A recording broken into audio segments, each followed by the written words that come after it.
बिस्मिल्लाहिर्रहमानिर्रहीम अस्सलामु अलैकुम वरहमतुल्लाहि वबरकातुहू। उम्मीद है दोस्तों आप सब खैर व आफियत से होंगे। जैसा कि आपको पता है कि हमने CS301 data structure and algorithm के शॉर्ट लेक्चर जो है वो स्टार्ट किए हुए हैं। लेक्चर नंबर 4 में ऑलरेडी अपलोड कर चुका हूँ। आज हम लेक्चर नंबर 4 का बी पार्ट अपलोड करने जा रहे हैं, देखने जा रहे हैं। इसमें बेसिकली मैंने क्या बताना था, कुछ 2-3 इंपॉर्टेंट बातें बतानी है और एक प्रोग्राम आपको सॉल्व करके दिखाना है। सबसे पहले मैं इंपॉर्टेंट बातें बता दूं, वो ये हैं कि लेक्चर नंबर 4 के अंदर मैंने आपको डबली लिंक लिस्ट का थोड़ा सा ऑपरेशन करके दिखाया था, यानी ऐड का और रिमूव का। जब मैंने वो वीडियो अपलोड की तो एक भाई ने नीचे कमेंट किया हुआ था कि वीडियो के नीचे कि सर आप हमें डबली लिंक लिस्ट के जितने भी ऑपरेशन हैं वो प्रैक्टिकली करके दिखाएं और सर्कुलर लिंक लिस्ट के भी साथ। तो इस बात को मैं आपको इस लेक्चर में सिर्फ ये क्लियर करना था, इस बी पार्ट में, कि मैं आपको ये बताना चाहता हूँ कि इससे पहले भी मैंने आपको बताया हुआ है कि आपको हर वीडियो के नीचे डिस्क्रिप्शन पार्ट के अंदर मेरी एक प्लेलिस्ट का लिंक दिया जाता है, जहाँ पे आपको इस प्लेलिस्ट पे वो लेके आएगा। और इस प्लेलिस्ट के अंदर जब आप आएंगे तो आपको singly link list, doubly link list, circular link list, queues, यानी जितने भी आपके एल्गोरिदम्स हैं यहाँ पे, उनके तमाम फुल एंड फ्लैट जितने भी ऑपरेशंस हैं, यानी ऐड का ऑपरेशन, सर्च, अपडेट, डिलीट, यानी रिमूव जिसको आप कहते हैं, फाइंड, वो सारे ऑपरेशंस ऑलरेडी हमने इस प्लेलिस्ट के अंदर कवर किए हुए हैं। तो इन शॉर्ट लेक्चर्स के अंदर मैं आपको थोड़ा थोड़ा टच देता हूँ सिर्फ छोटे छोटे प्रोग्राम्स का। अगर मैं वो पूरे प्रोग्राम यहाँ पे करना शुरू कर दूंगा तो शॉर्ट लेक्चर्स की एक तो लेंथ बहुत ज़्यादा हो जाएगी, दूसरा ये हमारा वो मोटिव नहीं रहेगा। हमारा मेन मोटिव ये है शॉर्ट लेक्चर्स के अंदर कि हमने अपने कंसेप्ट क्लियर करने हैं। जो प्रैक्टिकल वीडियोज़ हैं, यानी जो कोडिंग वाली वीडियोज़ हैं, वो ऑलरेडी मैंने आपको बताया होगा कि इस प्लेलिस्ट से आपको, हमारी इस प्लेलिस्ट से मिल जाएंगी। अब इस प्लेलिस्ट पे आगे सिंगली लिंक लिस्ट के सारे ऑपरेशन एक वीडियो में कवर करें विद प्रैक्टिकल, यानी सारे कोड आपको मिलेगा, तमाम कोड मिलेगा हर ऑपरेशन का। इसी तरह डबली लिंक लिस्ट के भी सारे ऑपरेशन का आपको कोड मिलेगा, सर्कुलर लिंक लिस्ट के भी सारे ऑपरेशन का कोड मिलेगा। तो इस तरह आपको इस वीडियो के नीचे डिस्क्रिप्शन पार्ट में एक लिंक दिया जाएगा, उस लिंक पे आकर आप ये सारे ऑपरेशंस का कोड जो है फुल एंड फ्लैज इस प्लेलिस्ट से वॉच कर सकते हैं। जबकि इन शॉर्ट लेक्चर्स के अंदर हमारा जो मेन मोटिव होगा वो एक तो थ्योरी का कवर करना है, दूसरा जो है वो छोटे छोटे जो इंपॉर्टेंट प्रोग्राम्स होंगे सिर्फ वो मैं कवर करवाया करूँगा। ठीक है जी। अच्छा जी, आज लेक्चर 4 के जो बी पार्ट में अपलोड करने का जो दूसरा मोटिव था, जो मकसद था, वो ये था कि यहाँ पे एक प्रॉब्लम थी, जोसेफ प्रॉब्लम, जो मैंने आपको प्रीवियस लेक्चर 4 के लास्ट पे जो है फुल एंड फ्लैज कवर तो करवाई थी, लेकिन मैंने उसका प्रैक्टिकल यानी उसका कोड नहीं था आपको समझाया। जबकि आज मैं जो है इस बी पार्ट में आपको जो दूसरा मेरा मोटिव था इस वीडियो को अपलोड करने का, वो यही था कि मैंने आपको आज जोसेफ प्रॉब्लम का विद कोड जो है वो समझाना था। कि अगर पेपर के अंदर आपको कहा जाता है कि जोसेफ प्रॉब्लम को with circular link list solve करो, उसका कोड टाइप करो फुल एंड फ्लैज, तो फिर आप कैसे करेंगे वो आपको आज कंप्लीट समझाऊंगा। ठीक है जी। तो कल हमने इस प्रॉब्लम को समझ लिया था कि ये प्रॉब्लम है क्या थी, कि एक जो है कंपनी थी जिसके अंदर 10 मेंबर थे, उसमें से कोई एक लीडर हमने चूज़ करना था। ठीक है। तो उन्होंने क्या किया, एक सर्कुलर लिंक लिस्ट की फॉर्म के अंदर एक एल्गोरिदम डिज़ाइन किया, जिसमें उन्होंने कहा कि हम 10 उन्होंने टेबल रखा गोल मेज़, और उसके इर्द गिर्द 10 सीटें रखी, और उन 10 लोगों को उन्होंने उन सीटों पर बिठा दिया और कहा कि हर 3 सीट्स के बाद हम एक सीट जो है वो एलिमिनेट कर देंगे। तो उन्होंने क्या कहा, क्लॉकवाइज जो है वो काउंटिंग करना स्टार्ट की, और हर 3 सीट्स के बाद वो एक सीट जो है वो एलिमिनेट कर देते थे। तो फाइनली जब जो हमारे पास लीडर बन के आया वो था दोस्तों 5। ठीक है। जो हमारे पास फाइनल जो लीडर आया था वो कौन सा था, 5 वाला। तो अगर हम इसके लास्ट पे देखें तो ये देखें, ये लीडर 5 मुंतखब हुआ है। अब इस लेक्चर के लास्ट पे ये सारी मैंने एल्गोरिथम आपको समझा दिया था, लेकिन इसका कोड ये देखें, ये वर्चुअल वालों ने इसका कंप्लीट आपको कोड दिया हुआ है, लेकिन ये कोड थोड़ा टफ है एज कम्पेयर। इसके अलावा इसका कोड और भी एक जगह पे और भी हाफ कोड इसका इस लाइब्रेरी के अंदर ये जो इन्होंने ऐड की हुई है, और बाकी जो इन्होंने यहाँ पे आपको लिख के दिखाया हुआ है, लेकिन ये थोड़ा कम्प्लेक्स है, मे भी आपको समझ ना आए। तो मैंने आपको एक इजी वे के अंदर यहाँ पे अपना खुद का कोड लिखा है, ये मैं आपको समझाता हूँ। और ये कोड 100% एक्यूरेट है। आप इसके ऊपर जितनी मर्जी यानी मेंबर्स इसको दें, जितनी मर्जी नोट्स दें, ये आपको फाइनली एक लीडर चुन के देगा उनमें से। ठीक है जी। अब समझ लेते हैं इस कोड को। ये कोड में हमने किया क्या है। सबसे पहले दोस्तों हमने एक नोड क्लास ली हुई है, जिसके अंदर हमारा नोड का स्ट्रक्चर है। प्राइवेट डाटा मेंबर के अंदर 2 डाटा मेंबर्स हैं, एक डाटा के नाम से, एक नेक्स्ट के नाम से। डाटा के अंदर हमारा डाटा होगा, यानी ये जो सीट्स का नंबर्स हैं, ये 1 2 3 4, ये वाले मैं आपको समझा ऊपर चल के दिखाता हूँ अब। ठीक है। ये वाले जो सीट्स के नंबर हैं ये वाले। ठीक है। तो इनको यहाँ पे डिफाइन किया गया है। ठीक है। तो ये 1 2 3 4 दिस इज द वैल्यू। तो इन वैल्यूज़ को स्टोर करने के लिए हमने डाटा नाम का वेरिएबल लिया हुआ है, उसके नेक्स्ट नाम का पॉइंटर है। ये क्या कर रहा है, हमारी नेक्स्ट नोड को, यानी ये लाइक ये 3 एक नोड है, इससे आगे वाली नोड जो है 4, तो 3 जो नोड है वो 4 को रिप्रेजेंट करेगी, 4 5 के एड्रेस को रिप्रेजेंट करेगी। तो उसके लिए हमने एक पॉइंट बनाया हुआ है नेक्स्ट नाम से, जो आगे वाली नोड के एड्रेस को रिप्रेजेंट करेगा। उसके बाद हमने इस नोड क्लास के अंदर कुछ गेटर और सेटर मेथड्स बनाए हुए हैं, फंक्शंस बनाए हुए हैं जो क्या कर रहे हैं, डाटा और मेरे नेक्स्ट पॉइंटर की वैल्यूज़ को गेट और सेट कर रहे हैं। ठीक है, ये देखें, ये सेट डाटा जो क्या करेगा, ये डाटा वाले वेरिएबल में वैल्यू सेट करेगा, गेट डाटा जो वैल्यू गेट करेगा, उसके बाद इसी तरह सेट नेक्स्ट जो कि हमारा नेक्स्ट नोड का एड्रेस सेट करेगा नेक्स्ट के अंदर, और गेट नेक्स्ट जो कि हमें नेक्स्ट नोड का एड्रेस रिटर्न करेगा। क्लियर, तो ये गेटर और सेटर हो गए। उसके बाद ये लिस्ट क्लास है बेसिकली जो कि हमारी सर्कुलर लिंक लिस्ट को रिप्रेजेंट कर रही है, जिसके अंदर हमने यूज ऑफ प्रॉब्लम को जो है वो सॉल्व किया हुआ है। सबसे पहले हम मेन में आते हैं और यहाँ पे आपको समझाता हूँ। ये देखें, सबसे पहले हमने लिस्ट क्लास का जो है ओबीजे नाम से ऑब्जेक्ट बना लिया। जो क्या कर रहे हैं हम, यहाँ पे हमने एक फॉर लूप लगाई है। ये फॉर लूप कर रही है, ये basically number of person add कर रही है लिंक लिस्ट के अंदर, यानी नंबर ऑफ नोड्स ऐड कर रही है। अब यहाँ पे कितनी नंबर ऑफ नोड्स हैं, ये अगर हम इसको काउंट करें तो ये 10 नंबर ऑफ नोड्स हैं आपके सामने। ठीक है, तो हमने भी यहाँ पे फॉर लूप लगाई है जो 10 दफ़ा चलेगी, और 10 दफ़ा मेरी जो लिस्ट क्लास के अंदर ऐड का फंक्शन है उसको 10 दफ़ा कॉल करेगी, और उसको क्या भी आएगी वैल्यूज़, यानी पहले दफ़ा 1 फिर 2 फिर 3। ये आई क्या है, ये आई लूप का वेरिएबल है। जो फर्स्ट टाइम 1 होगा तो ऐड वेरिएबल में जो नोड ऐड होगी उसमें 1 चला जाएगा, फिर नेक्स्ट टाइम 2, नेक्स्ट टाइम 3। तो इस तरह 10 नोड हमने ऐड किए हैं। क्लियर जी। उसके बाद हमने क्या किया, यहाँ पे एक शो नाम का फंक्शन है उसको कॉल कर दिया। मैं ऊपर जाकर आपको ऐड फंक्शन एक दफ़ा दिखा दूँ। मैं इसका थोड़ा साइज जो है वो डिक्रीज़ कर देता हूँ। ठीक है, ओके जी, यहाँ तक ठीक है। ओके, अब आपको ज़्यादा क्लियरली नज़र आएगा। अच्छा जी, उसके बाद हमने ये लिस्ट क्लास के अंदर 2 पॉइंटर बनाए हुए हैं, ये हेड नोड और एक लास्ट नोड के नाम से।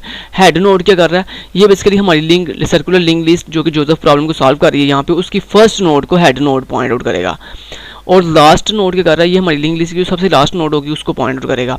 उसके बाद पब्लिक एक्सेस स्पेसिफायर के अंदर हमने एक कंस्ट्रक्टर बनाया हुआ है जो क्या कर रहा है, हमारे ये दोनों जो पॉइंटर हैं हेड नोड और लास्ट नोड, इनकी वैल्यूज़ को इनिशियलाइज कर रहा है, यानी नल कर दिया फर्स्ट टाइम हमने इन दोनों को। नल क्यों किया, क्योंकि आपको पता है अभी चूँकि जब हम फर्स्ट टाइम अभी इस क्लास को कॉल करेंगे तो चूँकि अभी लिंक लिस्ट में कोई भी नोड नहीं होगी, तो लिहाजा हमने क्या, हमारा जो फर्स्ट हेड नोड का पॉइंटर है जो मेरी फर्स्ट नोड को पॉइंट करता है अभी वो भी नल है, और जो लास्ट नोड वाला पॉइंटर है वो भी अभी नल पड़ा हुआ है। ठीक है, तो हमने इनको नल नल दोनों को इनिशियलाइज कर दिया। उसके बाद ये ऐड का फंक्शन है जो क्या कर रहा है, हमारी न्यू नोड जो है वो ऐड किया करेगा। अब यहाँ पे नोड कैसे ऐड होगी, सबसे पहले हमने यहाँ पे न्यू कीवर्ड के साथ एक नोड क्रिएट की, और उसका जो भी एड्रेस जनरेट हो गया वो हमने यहाँ पे एक पॉइंटर बनाया करंट नोड के नाम से, उसमें हमने वो स्टोर करा लिया। उसके बाद हमने कहा जो करंट नोड के अंदर जिस भी न्यू नोड का एड्रेस आया उसके अंदर जाके डाटा वाले वेरिएबल की वैल्यू सेट कर दो, और उसको एन भी जो दो। एन क्या है, एन बेसिकली ये जो नीचे से आपको वैल्यू मिल रही थी एज ए पैरामीटर, वो एन के अंदर आगे स्टोर हो जाएगी। 1 2 3 4 जो भी वैल्यू थी वो हमने सेट कर दी डाटा वाले वेरिएबल में। उसके बाद जो हमारे पास न्यू नोड क्रिएट हुई है उसके नेक्स्ट एड्रेस को हमने नल फर्स्ट टाइम सेट कर दिया। अब उसके बाद क्या होगा, उसके बाद हमने इफ कंडीशन चेक किया कि क्या हेड जो नोड है क्या वो नल के इक्वल थी। अगर तो वो नल के इक्वल है इसका मतलब है लिंक लिस्ट एम्प्टी थी, और ये जो नोड आपने क्रिएट किया ये मेरी लिंक लिस्ट की फर्स्ट नोड थी। जब दोस्तों आप फर्स्ट टाइम नोड क्रिएट करते हो लिंक लिस्ट में तो उसका एड्रेस हम किसको देते हैं, उसका एड्रेस हम हेड नोड को देते हैं। तो मैंने यहाँ पे कहा हेड नोड को इक्वल कर दो करंट नोड के, और लास्ट नोड को भी इक्वल कर दो करंट नोड के। दोनों को करंट नोड के इक्वल क्यों किया, क्योंकि जो नोड आपने क्रिएट किया वो लिंक लिस्ट की फर्स्ट नोड है और वही लास्ट नोड है, लिहाजा हेड नोड को भी करंट नोड का एड्रेस दे दिया और लास्ट नोड को भी करंट नोड का एड्रेस दे दिया। उसके बाद करंट नोड को मैंने के नेक्स्ट एड्रेस को यानी नेक्स्ट जो पॉइंटर है उसको सेट कर दिया करंट नोड का एड्रेस। क्यों बोला, क्योंकि आपको पता ना कि सर्कुलर लिंक लिस्ट में जो नोड होती है वो उसका नेक्स्ट एड्रेस फर्स्ट नोड को ही पॉइंट करता है। तो यहाँ पे अभी चूंकि एक ही नोड है लिहाजा वो ही नोड अपने आप को उसके नेक्स्ट एड्रेस में उसका अपना ही एड्रेस पड़ा होगा।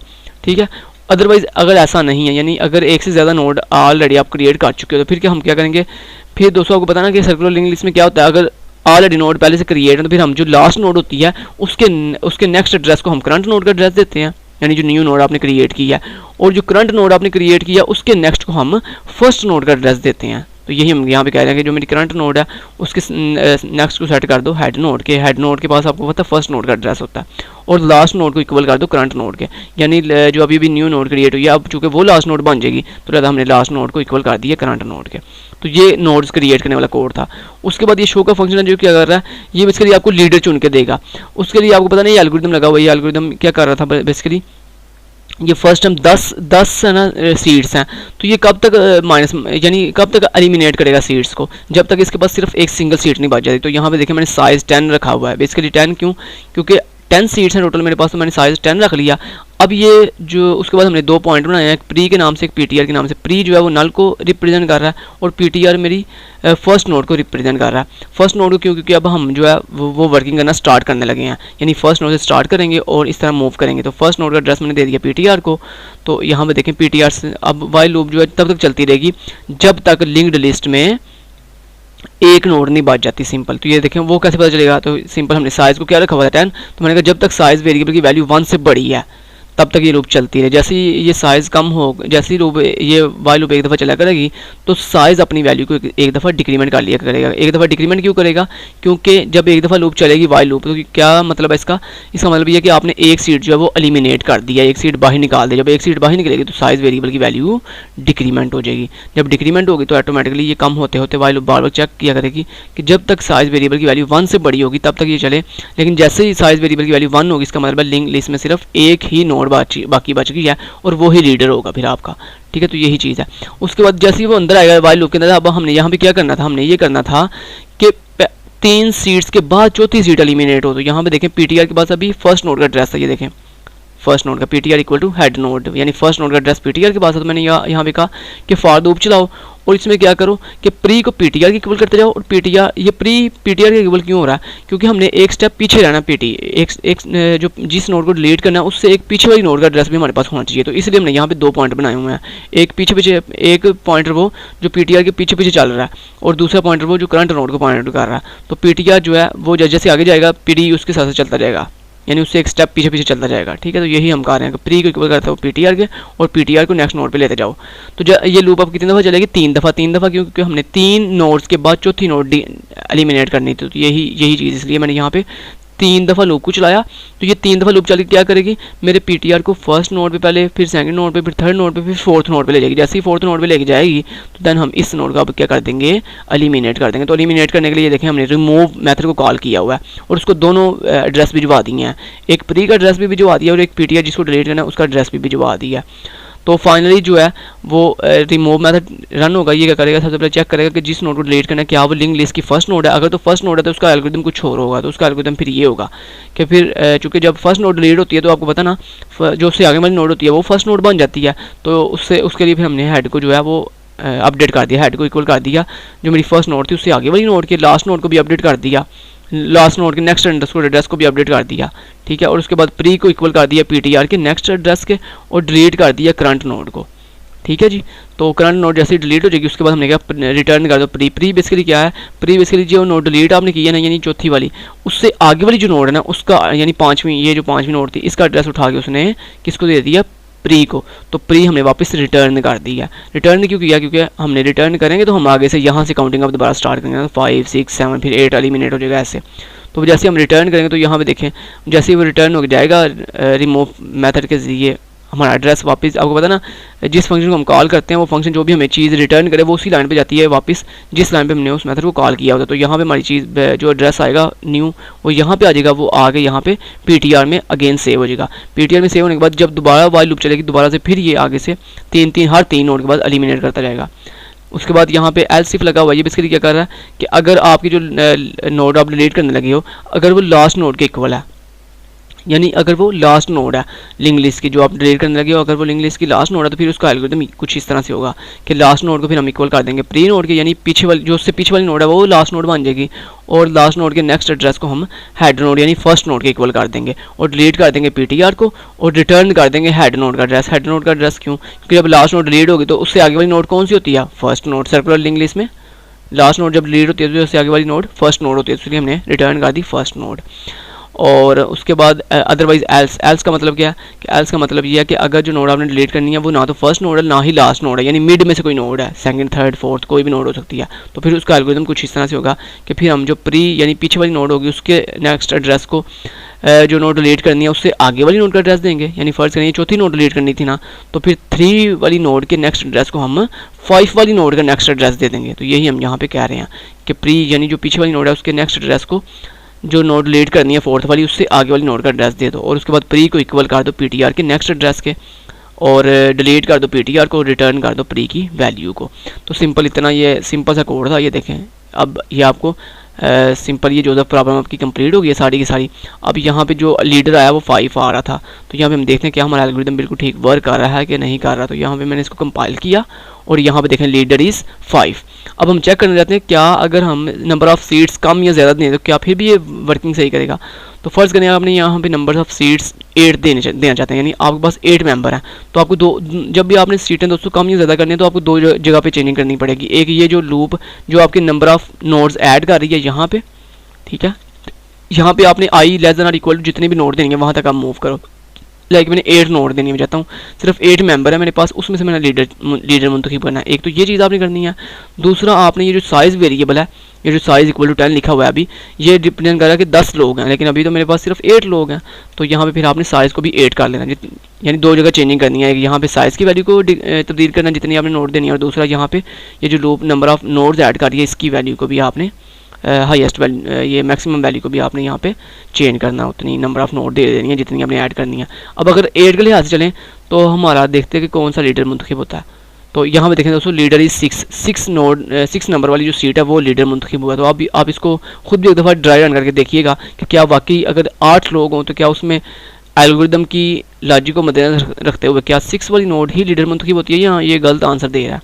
ठीक है, तो ये इसका मतलब है अगर ये हमारा कोड 100% बिल्कुल ठीक है, अगर ये 6 ही वाकई अगर 8 मेंबर हों तो उसमें से अगर 6 वाला ही लीडर बता तो इसका मतलब फिर हमारा ये कोड बिल्कुल 100% एग्जैक्ट है। इसमें अब आप कोई भी नंबर ऑफ़ पीपल्स दें, नंबर ऑफ़ नोड्स दें, ये आपको एग्जैक्ट जो है वो उनकी लीडर मुंतखब करके दे देगा। तो ये था दोस्तों आज का बी पार्ट, जिसमें मैंने आपको सारी चीज़ें जो प्रॉब्लम की सारा एल्गोरिथम भी समझा दिया है, और ये भी बता दिया कि अगर आपने सिंगली डबली और सर्कुलर लिंक लिस्ट जो भी यानी यहाँ आगे जो हमने टॉपिक पढ़ने हैं क्यूज स्टैक, उनके अगर फुल एंड फ्लैज कोड देखने हो ऑपरेशंस वाले वो सीखने हो तो आप उसके लिए हमारी इस प्लेलिस्ट को जो है वो एक्सेस करें, जहाँ पे आपको एक वीडियो के अंदर फुल टॉपिक के तमाम ऑपरेशंस के कोड मिल जाएंगे। अगर वीडियो अच्छी लगी हो तो प्लीज़ वीडियो को लाइक जरूर कर दीजिएगा, चैनल को सब्सक्राइब करके ऑल नोटिफिकेशन ऑन कर दीजिएगा। Thank you so much, till then guys, take care, अल्लाह हाफिज़।